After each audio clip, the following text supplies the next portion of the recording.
Donc voilà, je m'appelle Marité, j'habite à Alès. J'ai rencontré Pascal et Nicole quand ils étaient à Saint-Jean-de-Valleriscle par l'intermédiaire de deux amis, dont l'une est là avec moi aujourd'hui. Et je les ai vus aussi à Codognan quand j'habitais à Nîmes. Et lorsque nous sommes venus rendre une petite visite au mois de juin, il m'a demandé si je pouvais faire mon témoignage. Donc me voilà ici. Et nous avons intitulé ce partage sur le chemin de la liberté. Je vais vous parler du gouffre de l'alcool. Je ne vais pas rentrer trop dans les détails, mais je ne vais rien cacher. Et je vais vous parler aussi de la patience et de la persévérance de Dieu, parce que les deux sont indissociables pour moi. Dieu et l'alcool et Dieu. Alors, je place ce témoignage sous son regard et je répondrai après à toutes vos questions collectives. Et si vous avez besoin qu'on parle en privé, je me tiendrai disponible après. Voilà. Donc, je suis née dans une famille catholique, pratiquante. On allait à la messe, catéchisme, sacrement. Nous avons été élevés sous le regard de Dieu, qui voit tout, entend tout, juge, punit, ce qui aidait bien à l'éducation un peu stricte que nous avons reçue, parce que les bêtises que les parents ne voyaient pas, Dieu n'en ratant aucune.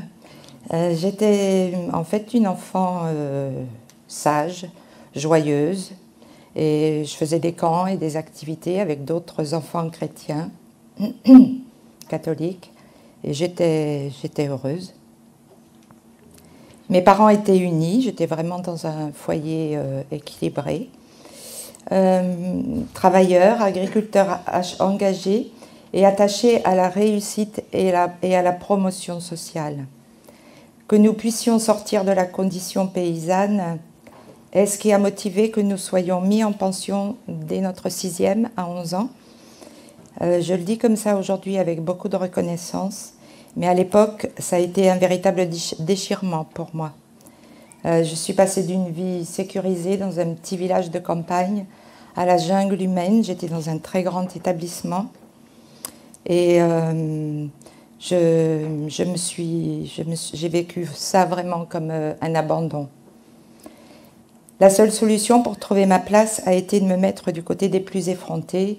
Et là, j'ai oublié le regard de Dieu. Je faisais le mur, j'étais constamment collée pour insolence. Je fumais dans les toilettes et j'ai aussi pris mes premières cuites d'adolescence. Voilà. En fait, j'étais très mal dans ma peau, complexée, mais bonne élève. Et mes parents voulaient que je sois infirmière. Moi, non. Donc, je suis allée travailler et assez rapidement, je me suis mariée. La même année, j'ai eu le bac, le permis et le mari et un travail. Voilà. Et là, j'ai commencé à connaître des moments festifs dans l'alcool, mais sans être moi-même impactée, quoi. Je ne participais pas vraiment. Au bout de 2 ans à peine, je me suis séparée de mon mari en rencontrant celui qui allait devenir le père de mes 2 enfants. Je peux dire aujourd'hui que j'étais dans une instabilité émotionnelle, j'avais toujours une sorte de vide en moi, un doute, une insatisfaction permanente. Il me manquait quelque chose. En fait, je pense qu'il y avait un état dépressif latent. Je n'en avais pas vraiment conscience ou de façon diffuse. Alors l'état que me proposaient les apéros après le travail, ceux un peu plus prolongés du week-end, les soirées entre amis, rendait la vie un petit peu plus légère, ou du moins un peu moins pesante. Les occasions étaient quotidiennes. À un moment, mon mari est vraiment tombé dans l'alcool. Il était souvent ivre et ses comportements sont devenus de plus en plus inacceptables. Et nous nous sommes séparés, mes enfants avaient 11 ans et 9 ans. Moi, j'avais 34 ans. Un bon travail, j'avais un bon entourage familial, ma famille aussi, même étant loin. Mais cet échec m'a anéanti. J'avais encore un sentiment d'abandon. J'avais jamais vécu seule. Je n'avais jamais eu de responsabilité seule. Je n'avais surtout jamais eu la responsabilité aussi grande que celle d'élever seule 2 enfants, de tout gérer seule, de tout organiser seule, tout, toute seule. Je crois que ce mot « seul », vous allez l'entendre souvent dans mon témoignage. Et là, 2 choses se sont conjuguées parallèlement. La consommation quotidienne d'alcool, même si ça n'allait pas jusqu'à l'ivresse, était devenue dans mon organisme une habitude. Et mon cerveau régulièrement me disait « j'ai soif » et réclamait sa dose quotidienne. Et puis en même temps, j'ai commencé à apprécier la compagnie de l'alcool. Je me sentais moins seule une fois que j'étais un petit peu pompette. Donc j'ai commencé à boire seule à la maison, et à la maison seulement. Le soir, en rentrant du travail, le week-end un petit peu dans la journée. Je travaillais seule aussi, dans une agence immobilière. Là, j'ai commencé à m'autoriser quelques verres dans la journée pour me donner du courage, et puis pour arrêter mon mental qui n'arrêtait pas de turbiner. Je rentrais à la maison le plus rapidement possible pour pouvoir boire à la maison. Je me suis arrêtée quelques fois dans des bars, mais je n'aimais pas m'alcooliser en public. Je tenais à mon image. De même, si j'allais chez des gens, à des fêtes ou juste un repas, je buvais d'abord avant de m'y rendre et ma consommation pouvait être modérée pendant la soirée. Malheureusement, je ne prêtais pas autant d'attention à l'image que je donnais à la maison. Mes enfants grandissaient, ma fille avait 15 ou 16 ans. Elle commençait à se rendre compte de mes réguliers débordements. Elle me retrouvait sur le canapé, incapable de rejoindre mon lit. Il est arrivé qu'elle ait honte de moi, en public, ou quand ses copines venaient à la maison. J'étais présente. Je pensais que j'étais attentive pour eux, du moins pour ce que je savais d'eux. Mais mes actions ou réactions étaient toujours après quelques verres ou un verre à la main. En fait, je crois que mes enfants étaient dans une grande insécurité. Ils ne savaient jamais comment ils allaient me retrouver quand ils rentraient de l'école. Et quand on avait des conversations ou au cours d'un repas, tout d'un coup, mon attitude pouvait vriller suivant l'endroit où j'en étais, de la bouteille. Et je parle de la deuxième. Ça commençait aussi à se remarquer à mon travail. J'étais moins docile, moins performante. De plus en plus souvent absente, car il y avait des matins où je ne pouvais pas me lever. J'étais surtout de plus en plus dépressive. Je pleurais tous les soirs au téléphone, qui voulait bien m'écouter pendant des heures, combien j'étais malheureuse et seule, en buvant jusqu'à m'écrouler. Je suis allée voir un médecin, enfin mon médecin traitant, et quand il m'a vue, il a jugé que mon état méritait un petit séjour en hôpital psychiatrique. Arrivée là-bas, j'ai dit que je buvais. On m'a dit qu'il fallait soigner la dépression et qu'après, ça irait mieux. Donc j'ai pris les médicaments, un peu moins d'alcool. C'était épuisant d'essayer de réguler la consommation, moins de degrés, moins de doses, mais ne pas en manquer, me cacher, je cachais mes bouteilles. Vous ne pouvez pas savoir comme un alcoolique a de l'imagination sur les cachettes de bouteilles. J'étais obligée de me cacher parce que j'étais sous haute surveillance avec ma fille. Et bien sûr, médicaments, alcool, mon état empiré. Ça durait depuis 6 ans, progressivement. Je crois que si je n'avais pas eu les enfants, j'aurais choisi de mettre fin à mes jours. Mais dans la réalité, j'étais en train de me suicider à petit feu. Mais bon, on m'avait dit que si je soignais la dépression et si je n'étais plus dépressive, je ne boirais plus. Alors moi, j'attendais la fin de la dépression. Voilà, je prenais les médicaments, puis avec l'alcool, je faisais comme je pouvais. Et pour moi, la fin de la dépression s'est manifestée par la rencontre d'un compagnon. Enfin, j'allais plus être seule abandonnée, d'autant que mes enfants avaient choisi de faire leur terminale et leur 3e en pension. On peut les comprendre. Hein. Donc j'emménage dans le Gard avec ce compagnon, drôle, joyeux. On était dans la nature, c'était bien. Est-ce que j'ai vu que ça allait surtout être un compagnon de boisson? Tout mon entourage consommait, tout mon entourage amical. C'était devenu pour moi une normalité. Mes capacités d'analyse et de discernement étaient complètement faussées. Et pendant 2 ans et demi, j'ai sombré dans l'alcool. Il n'y avait plus de limite. Je ne travaillais plus, les enfants étudiaient ailleurs. Je me demandais même plus si j'étais dépressive ou alcoolique. Je buvais, voilà. Persuadée que si j'en décidais autrement, je m'arrêterais. Mais d'ailleurs, je ne pensais même pas à arrêter. Parce que je me disais, je ne vais pas y arriver. Je buvais seule, accompagnée, à toute heure. Le matin, je buvais un café, je tremblais tellement que je devais prendre un verre. Ça me faisait vomir, excusez-moi, mais j'ai dit que j'allais rien vous cacher. Et après, je pouvais commencer à consommer. Je commençais quand même à penser que ces tremblements, c'était pas normal. Alors, j'ai essayé de ralentir. Je calculais les degrés, les quantités. J'attendais que ce soit l'heure. Bref, l'alcool occupait toute mon énergie et tout mon temps. Et quand je prenais des résolutions, elles ne tenaient jamais. Le gouffre, j'y étais. Impossible de sortir. J'arrivais pas à m'accrocher au bord. J'étais de moins en moins attentive à mon image. Et un soir de fête au village, Tarot, 45 habitants, j'ai cherché des noises à quelqu'un et je me suis donné un spectacle. Le lendemain, j'avais honte, j'avais une petite voix qui me disait « il faut que ça s'arrête ». Quelques matins plus tard, j'ai croisé l'ombre de mon image sur le mur de la cuisine. C'était une cuisine voûtée. Les cheveux hirsutes, le coude levé. J'ai vu ce que j'étais devenue. Et croyez-moi, aujourd'hui encore, je n'ai pas besoin de fermer les yeux pour voir mon image. Et j'ai dit plus jamais ça. Mais comment faire avec ce constat? À qui en parler? J'avais honte. Je me sentais complètement démunie.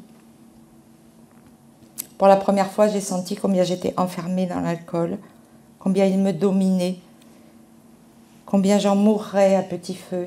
Alors je me suis dit, écoute bien, soit tu te suicides pour de vrai, soit tu t'en sors. J'ai appelé mon médecin traitant, c'était plus le même, qui m'a dit qu'une de ses patientes allait chez les alcooliques anonymes et que ça marchait bien pour elle, elle ne buvait plus depuis 1 mois. Et si j'essayais, en attendant de rentrer en clinique pour faire une cure. Le mouvement des alcooliques anonymes a été créé par un pasteur et son médecin. Le pasteur est allé voir son médecin et lui a dit « j'ai un problème d'alcool ». Le médecin lui a répondu « moi aussi ». Ensemble, ils en ont parlé et ils ont partagé leur expérience, leur force et leur espoir. Et ils se sont rétablis ensemble et ils ont créé le mouvement des alcooliques anonymes. Le rétablissement est proposé en 12 étapes. À la première réunion, je me reconnais à la lecture de la première étape. J'admets que je suis impuissante devant l'alcool et que j'ai perdu le contrôle de ma vie. Voilà. C'était bien ce qui résumait ma vie. J'apprends que je ne suis pas une alcoolique sombre et méprisable, mais que je suis atteinte de la maladie de l'alcoolisme. J'apprends que je n'arrête pas pour boire pour toute ma vie, ce que je ne pourrai jamais faire. Mais juste pour aujourd'hui, je ne prends pas mon premier verre. C'est déjà un peu plus abordable. Je rentre dans un programme de 24 heures.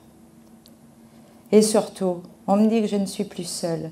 Je repars avec des sourires, un petit carton et des numéros de téléphone. Et je peux appeler le jour, la nuit. Il y a toujours quelqu'un qui me répondra.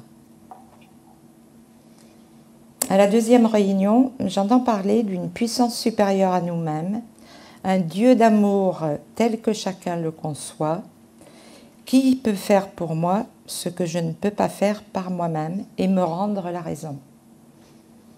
Ça me laisse un peu dubitative, mais je me suis dit que j'allais tout faire pour m'en sortir. Et puis ces gens ont l'air tellement heureux. Et surtout, j'entends des témoignages. Ces gens ont vécu la même chose que moi. Il y a même des femmes. Je ne suis plus une mauvaise mère. Ils ne me jugent pas. Je ne manque pas de volonté ou de courage. Non, je suis malade alcoolique. Je bois moins parce que j'ai dans ma tête leur visage et la salle de réunion et ça m'encourage. Mais c'est vraiment difficile avec tout cet alcool à la maison. Et j'essaie d'appeler quelqu'un avant de boire. Je rentre 3 semaines en clinique et alors commence le sevrage médical. On vient me chercher pour que je puisse aller en réunion. Et à la 3e étape, décider de confier sa volonté et sa vie aux soins de Dieu tels que nous le concevons. Comment on fait ça? Et est-ce que Dieu voudra encore de moi après tout ce que j'ai fait, tout ce que j'ai bu? À ma sortie de clinique, j'ai 10 jours avant de rentrer dans un établissement de post-cure. Je rechute le 9e jour et je bois le matin avant d'y aller pour me donner du courage. J'arrive là-bas, je n'avais pas pensé à ça, on me fait souffler dans un ballon et on refuse mon entrée. J'étais catastrophée. J'appelle le psychologue de la clinique, j'ai tellement honte d'avoir tout fichu en l'air. Et là, il se produit un premier miracle. Pour rentrer dans ces établissements, il y a des listes d'attente. Et là, au téléphone, il me dit « Écoutez, c'est dommage, mais c'est pas grave. J'ai une place qui vient de se libérer. Venez, je vous attends, maintenant. » Voilà. Quand je suis arrivée là-bas, j'ai vu les visages du personnel médical. Ils étaient désolés, si tristes. Personne ne parlait, il y avait une atmosphère vraiment... On m'a emmenée dans ma chambre, j'ai posé mon sac, je me suis mise à genoux, et là j'ai dit, mon Dieu, il n'y a que toi qui peux faire un miracle. Et là, j'ai senti un souffle, j'ai cru qu'il y avait quelqu'un dans la chambre, alors je me suis redressée, je ne voulais pas qu'on me trouve comme ça. J'étais secouée de sanglots. Et non, il n'y avait personne dans la chambre. Et là, je crois que je venais de confier ma volonté et ma vie à Dieu. Je venais de lui dire, toi, fais ce que tu fais, parce que moi, je ne peux pas. Donc j'ai repris mon sevrage médical. À l'époque, on faisait des cures de dégoût qu'on ne fait plus maintenant, parce que c'est un peu violent et dangereux. Et surtout, j'ai continué à aller en réunion et j'ai continué mon programme de 24 heures. Juste pour aujourd'hui, je ne prends pas mon premier verre parce que j'avais compris qu'en fait, ce n'est pas le 10e qui est dangereux, c'est le premier, parce que c'est le premier qui entraîne le 2e, le 3e, etc. Je me suis consacrée à ma santé. J'ai rencontré un psychologue que j'ai gardé après à ma sortie quelque temps. J'ai compris des choses dans mon fonctionnement. J'ai eu des explications, mais attention, qui ne sont pas des excuses. Et chez Léa, on me disait pourquoi tu as bu? Tu sais, on s'en fiche un peu. Ce qui est important de savoir, c'est comment tu vas faire pour ne pas rechuter. Et j'ai commencé à vivre sans alcool, 24 heures à la fois. J'étais devenue abstinente. Ouf. Vous aussi, hein, vous trouvez? Ouf. Mais voilà, mais le plus important que j'avais compris et que je savais de façon formelle, c'est qu'au moment où je me suis agenouillée et que j'ai appelé Dieu à l'aide, il était là. Il attendait que je pose mon sac. Et que dans le souffle que j'ai senti, il emportait mon obsession de boire. Car depuis cet instant, je suis délivrée de l'envie de boire. C'est une guérison divine. Je reste avec un corps et un cerveau qui, s'ils retouchent à une goutte d'alcool, auront besoin d'en avoir plus. Car c'est la maladie qui se caractérise par l'incapacité de contrôler la consommation. Et cette maladie, en moi, elle est toujours là. Mais il n'y a plus d'envie. Consciente et infiniment reconnaissante, depuis, je n'ai pas voulu briser ce cadeau. Je le tiens dans mes mains, comme un vase fragile, précieux et unique. Est-ce que j'aurais une seconde chance si je rechutais? Ça ne m'intéresse même pas d'en prendre le risque. Et de toutes les façons, je n'ai plus envie de boire. Une quatrième étape du programme des AA propose de faire un inventaire de soi-même, d'avouer nos torts et de les confier à Dieu et à une autre personne. Car la culpabilité est un poison et ça peut mener à la rechute. On nous propose aussi de dresser une liste des personnes que nous avons lésées et l'étape suivante de faire amende honorable. Bien sûr, j'ai commencé par mes enfants. La 11e étape propose de chercher par la prière et la méditation à améliorer notre contact avec Dieu. Et Dieu me donnait tellement envie de le connaître plus. Je voyais bien que la façon de vivre, ma façon de raisonner, ma façon d'être était complètement bouleversée. C'était passionnant même de voir comment avec Dieu je traversais les événements. Je connaissais des périodes tumultueuses intérieurement parce que c'était pas dépressif et c'était toujours un petit peu là par moment. Et puis il y a les difficultés de la vie ordinaire. Hein. Mais je savais que c'était bon pour moi, que j'allais passer à autre chose, que j'allais grandir. Et quand il y avait des périodes d'accalmie un petit peu trop longues, je disais à Dieu, bon ben, qu'est-ce que tu as à m'apprendre maintenant? C'était vraiment, c'est toujours passionnant. La réflexion quotidienne des A a commencé chacune de mes journées avec Dieu. Je priais, je remerciais. Beaucoup de gratitude.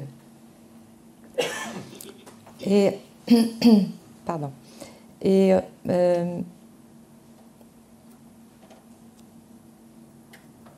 je lui demandais conseil aussi dans mon travail. Je travaillais dans le social. Et quand je faisais du parrainage en AA auprès des nouveaux ou des permanences téléphoniques, quelquefois j'avais besoin de me remplir. Alors j'allais à la messe ou au culte ou à un groupe de méditation. Mais je restais à distance des gens. Je ne voulais pas qu'on m'approche, je ne voulais pas qu'on me convertisse, je ne voulais pas qu'on m'accapare. Je crois que les seuls qui ont vraiment réussi à m'approcher, c'est Nicole et Pascal, à Codognan. J'habitais à Nîmes et quand ils ont déménagé à Codognan, Pascal il m'a dit « On se rapproche de toi, Marité ». Je pense qu'il parlait de lui et du Seigneur. Et donc j'ai fait des études bibliques avec eux et ils me gardaient manger après les cultes. Vous vous rappelez ? Vous vous rappelez pas? Moi, oui.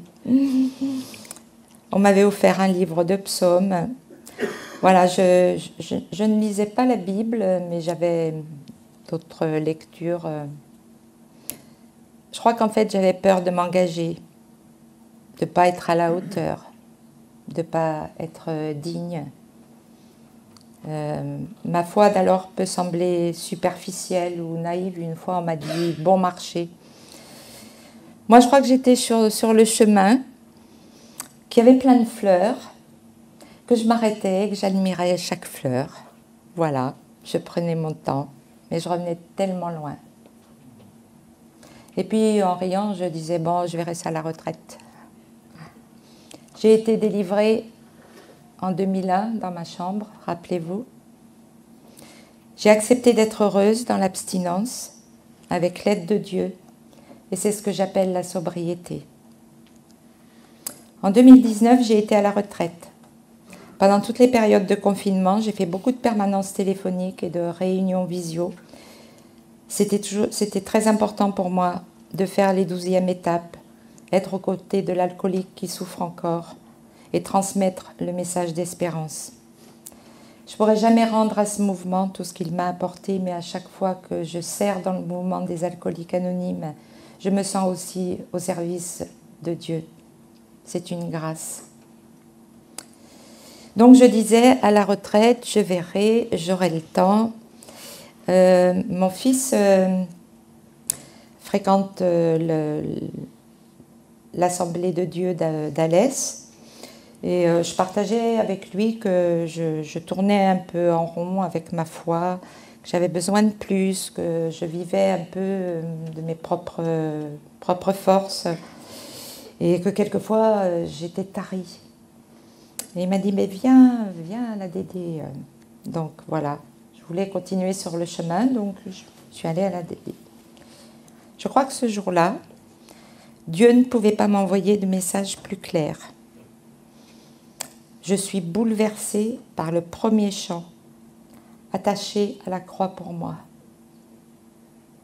Je découvre effarée que je crois en Dieu, mais que Jésus est resté pour moi le personnage du catéchisme de mon enfance, ou plus tard le personnage de la Bible, un grand prophète, soit, mais j'ai rien compris à tout ce qu'il a fait pour moi. Je pleure abondamment, comme seule la repentance peut faire pleurer, je crois. Bien sûr, j'attire l'attention du pasteur, qui me capte à la sortie. Donc je lui raconte tout. Et il me propose de commencer à lire la Bible, mais d'abord le Nouveau Testament, parce que moi, lire la Bible, ça veut dire première page. Et voilà. Mais il m'a dit non, commence par le Deuxième Testament, le Nouveau Testament, tu comprendras mieux. Et je commence donc par Matthieu, parce que ça commence par Matthieu. Et alors, dès le 4e chapitre, je suis percutée. Matthieu, chapitre 4, versets 17 à 22. Jésus propose à Pierre et André de le suivre. Aussitôt, ils laissent les filets et le suivent. Puis Jacques et Jean, même proposition, et eux aussi. Aussitôt, ils laissent tout et le suivent. Ce mot « aussitôt », ça m'a percuté.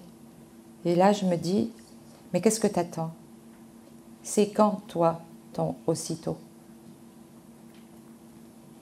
Je sentais en fait que Dieu attendait que je me positionne, que je ne pouvais plus faire la sourde oreille et qu'il fallait que j'arrête de papillonner. Je ne rate aucune réunion, culte, occasion d'échange et d'enseignement. Mais c'était prévu, je déménage au Vigan. Je ne sais pas si vous connaissez le Vigan. Et là, je me retrouve seule. Enfin, pas vraiment, mais avec un sentiment d'isolement. Je ne savais pas où aller, en fait. Et j'avais vraiment besoin de trouver un lieu fraternel et de continuer à être enseignée. Alors je priais, Seigneur, guide-moi vers un lieu où je pourrais continuer à aller avec toi sur le chemin. Guide-moi et je t'obéirai. Je n'ai pas le temps de vous raconter comment il a mis les choses en place. Mais enfin, il a beaucoup d'humour. Et beaucoup d'amour, surtout, parce que j'ai trouvé un lieu qui était vraiment fait pour moi. Je suis allée à l'église évangélique de Pentecôte de Ganges. Et j'ai été accueillie dans une petite fraternité, choyée. On m'a dit « Oh, t'es un bébé dans la foi ». Ils étaient tout heureux d'avoir un bébé dans l'assemblée. Ils m'ont accompagnée, ils m'ont aidé à comprendre. On faisait du covoiturage, je m'asseyais dans la voiture. Je disais « Ah, j'ai une question ». On rentrait de réunion, je disais « J'ai 3 questions ». Ils répondaient, ils étaient patients et tout. C'était vraiment, j'ai beaucoup grandi avec eux. Et j'avais aussi besoin de rigueur et de cadre. Vous savez, les papillons, tout ça, non. Donc là, le pasteur, c'était quelqu'un de rigoureux et de Jean-Luc Faure. Donc c'est exactement ce dont j'avais besoin. Le Seigneur est patient. 21 ans se sont écoulés entre ma chambre à la clinique et le jour où j'ai pris mon baptême. Il a toujours été à mes côtés, il m'a attendu, il a toujours eu des plans pour moi, et je sais qu'il en a encore. Il est amour, tout ce passé si lourd est pardonné à la croix, oublié et même jeté à la mer. C'est un Père attentif, Il m'éduque en respectant mes limites, mes capacités. Il sait m'encourager, des fois me bousculer pour m'aider à aller plus loin. Et c'est surtout un Dieu vivant et présent parce que je peux lui parler à chaque instant. Il m'écoute. Je ne suis plus jamais seule. Je voulais finir par un verset. Donc je cherchais dans mon téléphone un verset particulier et puis mon regard s'est arrêté sur un autre dont les premiers mots sont « ne crains rien ». Je me suis dit, bon, c'est celui-ci qu'il faut que je lise. Parce que peut-être que le Seigneur, là, tout de suite, aujourd'hui, il a besoin de te parler. Et voilà ce qu'il te donne comme message. C'est Ésaïe, chapitre 41, verset 10. « Ne crains rien, car je suis avec toi. Ne promène pas de regards inquiets, car je suis ton Dieu. Je te fortifie, je viens à ton secours. Je te soutiens de ma droite triomphante. » Et pour terminer, à la fin des réunions des alcooliques anonymes, nous récitons la prière de la sérénité. Alors, je ne sais pas si les gens la connaissent. Mon Dieu, donne-moi la sérénité d'accepter les choses que je ne peux pas changer, le courage de changer les choses que je peux et la sagesse d'en connaître la différence. Merci.